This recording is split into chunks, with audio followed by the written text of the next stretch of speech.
ფაქტობრივად მივიღეთ უდანაშაულო ადამიანის დაკავება, რომელსაც ემუქრება უადო თავისუფლების საფრთხე.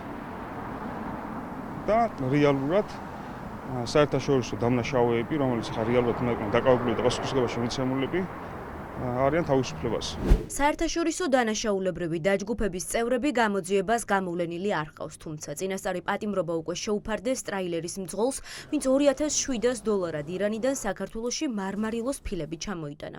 ჰეროინის კონტრაბანდის საქმეზე დაპატიმრებულია 37 წლის კაცი, რომელსაც პოლიციელებმა $50 მილიონი ღირებულების ნარკოტიკი უპოვეს. მაგრამ დაკავებულის ადვოკატი ამბობს, რომ ოპერატიული ღონისძიებები არ ჩატარებულა იმ პირების გამოსავლენად, ვინც 157 კილო ჰეროინის საქართველოში შემოტანა დააორგანიზა. ჩემი დაცვის ქვეშ ყოფილი ასრულებდა ჩვეულებრივ რიგით სატრანსპორტო მომსახურებას. მის ადგილას შესაძლებელია ყოფილიყო ნებისმიერი მძღოლი. ეჭვით არ გააჩნდა მას, რომ შესაძლოა ამ ფილებში რაღაც ყოფილიყო. მას არ გააჩნდა ვალდებული, რომ დაემტვრია ეს ფილები და გადაემოწმებინა საკითხავად იყო თუ არა ნარკოტიკული საშუალება. შინაგან საქმეთა სამინისტრომ თანკოდანაშაული გახსნილად 31 დეკემბერს გამოაცხადა. გამოქვეყნეს კადრებიც და ირანის მოქალაქის დაკავების შესახებ ინფორმაციაც, თუმცა ჩნდება კითხვა, თუ ეს არ იყო მხოლოდ გელაძის უწყების PR კამპანიის ნაწილი, რატომ არ ჩატარდა ისეთი ფარული საგამოძიებო მოქმედებები, რაც შინაგან საქმეთა სამინისტროს საქართველოში შემოტანილი ჰეროინის მიმღებ ნარკოდილერზე გაიყვანდა. რომ არ გავხდარიყო საჯარო და რომ არ გაეპიარებინათ პირველივე ეტაპზე დაუყოვნებლივ და განეხორციელებინათ შესაბამისი ოპერატიული სამძებრო ღონისძიებები, რა თქმა უნდა, გაირკვეოდა რეალურად ვისთან მიდიოდა ეს ნარკოტიკული საშუალებები. ეს რა თქმა უნდა იწვევს გარკვეულ კითხვებს, ხომ არ აქვს ადგილი არაპროფესიონალიზმს, ან თუნდაც შემდგომ ეტაპზე უკვე საქმის გაგრძელების ინტერესს არ ქონას. შესაბამისი ორგანოს მხრიდან. ირანის მოქალაქე, რომელსაც ქართულ ციხეში მთელი ცხოვრების გატარება ემუქრება, მეისამი რაჰიმია. ის უკვე 8 წელია სხვადასხვა ქვეყანაში ტვირთის გადაზიდვაზე მუშაობს.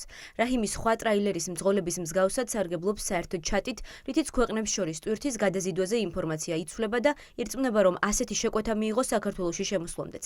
მას ჯერ გამოძიებისთვის ჩვენება არ მიუცია, თუმცა წარდგენილ ბრალდებას რომ არ ეთანხმება, ეს დაადასტურა გამოკითხვის ოქმში. მოგახსენებთ, რომ გავეცანი ბრალდების შესახებ დადგენილებას, რასაც არ ვეთანხმები და თავს უცნობ სრულიად უდანაშაულოდ. მე ვარ სატვირთო ავტომანქანის მძღოლი და არასოდეს არანაირი შემხებლობა არ გამაჩნდა ნარკოტიკებთან.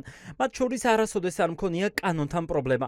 მე მივიღე შეკვეთა მარმარილოს ფილების საქართველოში ტრანსპორტირებაზე, რის სანაცვლოდაც გადამიხადეს $2,700 ამერიკული დოლარი. ვინაიდან ვარ სრულიად უდანაშაულო, მაქვს სამართლიანი სასამართლოს იმედი.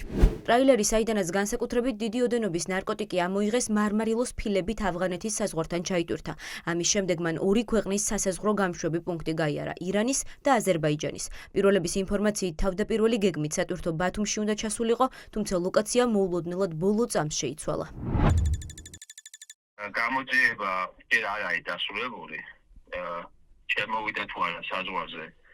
მალევე მოხდა გამოვლენა მაგ ფაქტის. თუ არის დადგენილი, ვინ დაუკავშირდა ამ კაცს და ვინ მიაწოდა ინფორმაცია, რომ ბათუმის ნაცვლად თბილისში უნდა შემოიტანა აღნიშნული მარმარილოები. ამ ეტაპზე რომ ბრალდებულმა თუგისება აირჩი არ არის დაკითხული. თუმცა ყველა შესაძლო ინფორმაცია გადამოწმდება, მათ შორის ისე შესაძლო კავშირები. პროკურატურას დამატებითი მტკიცებულებების მოსაპოვებლად კიდევ 2 თვე აქვს. ჰეროინის კონტრაბანდის საქმეზე დაკავებული კაცის წინა სასამართლოს ხდომა 25 თებერვალსაა ჩანიშნული.